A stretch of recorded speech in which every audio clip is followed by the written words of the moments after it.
picture of someone from the back? Well, you can't stay here. I have a reputation to protect. Well, you would be safe. I can't risk my reputation with every woman I meet on my travels. Besides, there are two of you. Oh, Gesundheit. Oh, no, I'm just visiting here. I can't stay.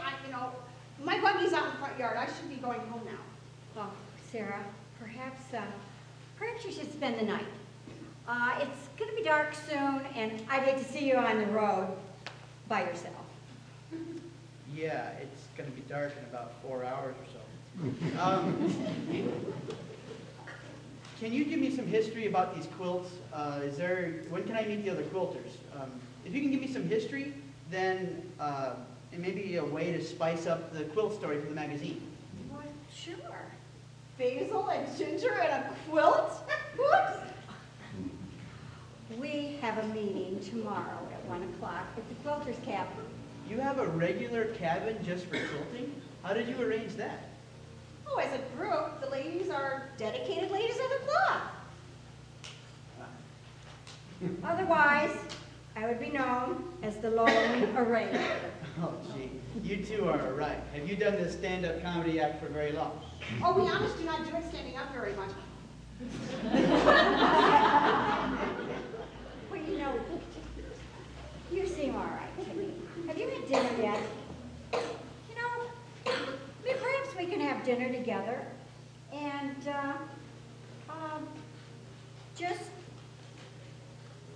you can stay here, have dinner, bring your stuff in. Okay.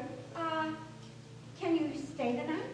Sure. I'll go get the stuff out of my truck, and you can call me Pat. Okay, Pat. Do you need help? I'm young and I'm strong and I'm healthy and I have good teeth. No, I can get it all. I travel all. I'll be back in a flash.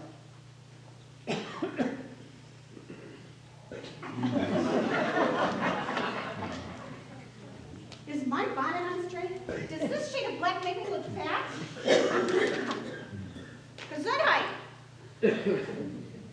Sarah, you're working yourself up for someone you don't even know. It may be my last chance. Well, I understand. You are working yourself up for somebody that you don't know. Do you know that there is a religious difference? What? He could be Amish. Well, he could. Or perhaps he wants to be Amish. Don't be ridiculous. There's no way a man like that's going to be Amish.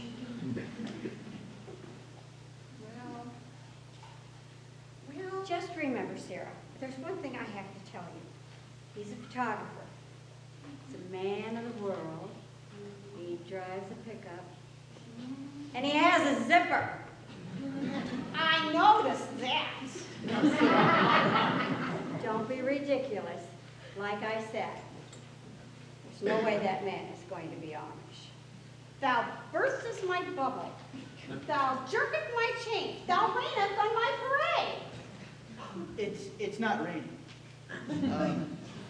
I think the night will take on a beautiful red glow tonight. Red sky at night, sailor's delight. Well, it may not be red till morning. Sailors, take warning.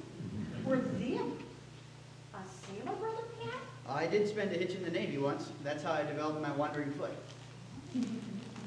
How about your wandering eye? And dost thou have a wandering heart also? Nope, it stays right here in my chest. Why don't we go jump into my truck and we can get something to eat? My treat. Joanne, can you suggest something that's not too expensive? Yes, there's a place right down the road, has good food, and they have some quiet entertainment. Let me get my shawl.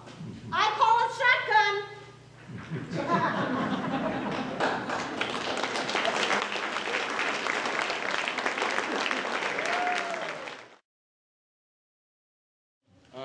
Anyway, I got my nappity news here.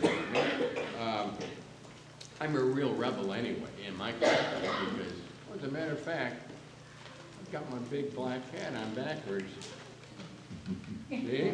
But no one cares. They don't. They couldn't care.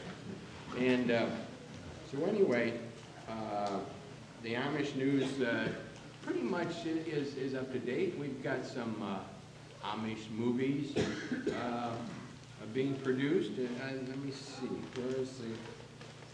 Oh, yes.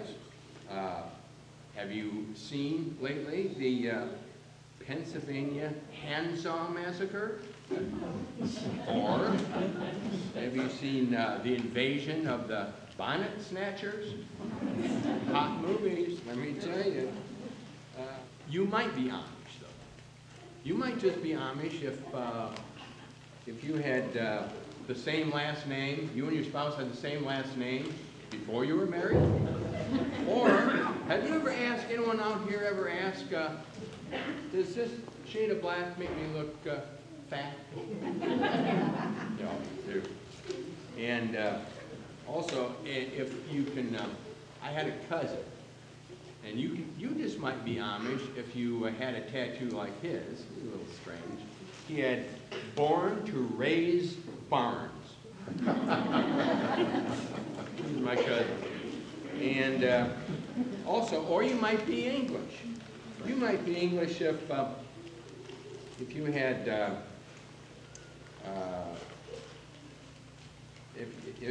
if you were worried about gasoline prices. I'm not worried about gasoline prices. I mean, what does it cost now? What, $75, $80 cents a gallon? I don't know. So anyway, the English too have you ever taken a buggy down a drive-through at McDonald's? You just might be Amish. Or you just might be English if you does a Clydesdale remind you of Budweiser beer? And if you're Amish, you could tell a Budweiser, or you could tell a Clydesdale from a Belgian horse. I can't even do that anymore. Anyway, I brought my niece over here today, and oh, I forget to give you the jokes that are in here. These are hot jokes. They are really good. For instance, how do we know that Adam and Eve were Amish? Well, Adam was, we know. Oh, come on. Who lives alone in a beautiful garden with a naked woman and gets tempted by a piece of fruit?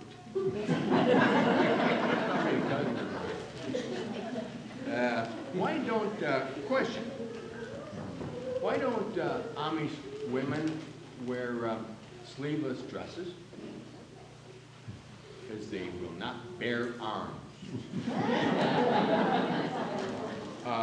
what goes black and white, black and white, black and white? An Amish kid going down a hill. Yeah, probably not a cousin of mine. You probably know this. What do you get when you cross an Amish man with a Japanese car? A Toyota.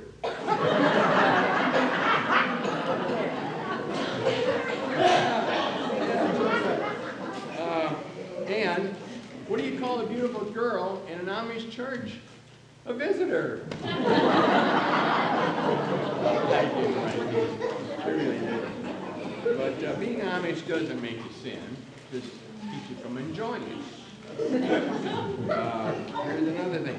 There is a Amish don't go to the doctor very often. They just don't. Don't ask me why. They just don't. But anyway, Jedediah wasn't feeling too well, and he goes to the doctor, and the doctor says, well, we'll give you some tests, and you come back in another week, and we'll give you the results.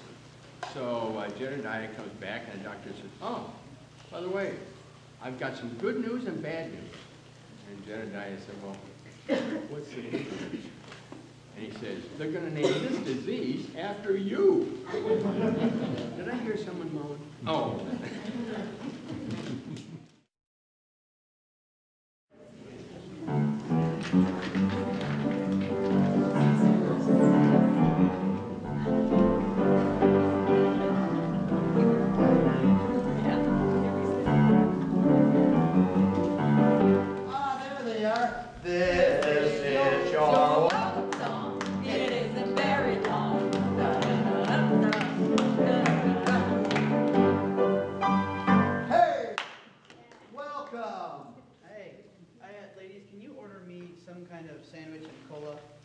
fair while I hit the men's room to wash my hands. Sure. I've never been in a bar before. Wow. Sarah, my goodness, this is the most fun in town. They serve beer, but only root beer. And Merle, piano player, never had a lesson. But you know what? He's a pretty funny guy, even though he is a little older. Hey. He really looks familiar to me. Well, yeah, I suppose. Welcome. I'm glad you came over. I see you brought your friends with you. Come on over to the piano and sit down. Hey, that's some fun.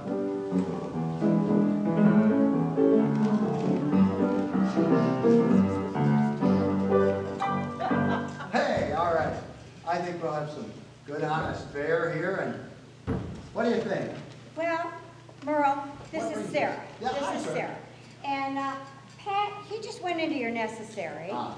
Yeah, and he's here to take some pictures of our quilts for a national magazine. Wow. Yeah.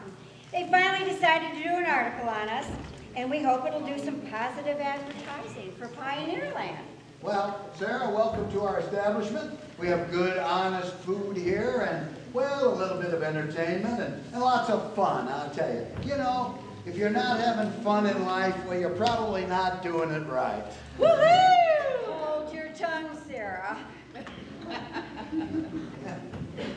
Good day to you, Merle. I've never been at a bar before. Well, this isn't really a bar. Thanks, Nancy. I've tried to make this place into sort of what you'd call a piano sandwich bar.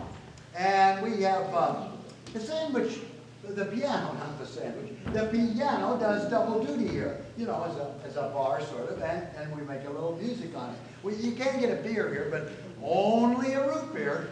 And sometimes we add a little ice cream, you know, so you can make a float. Yeah, and they're also called black cows.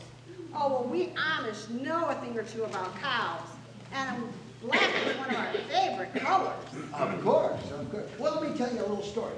You see, there was a man, he was driving his car out in the backwoods in Amish country, and his car broke down, stopped. And he got out of the car and went over and opened up the hood, and he's looking in at the engine, trying to figure out what's wrong with it.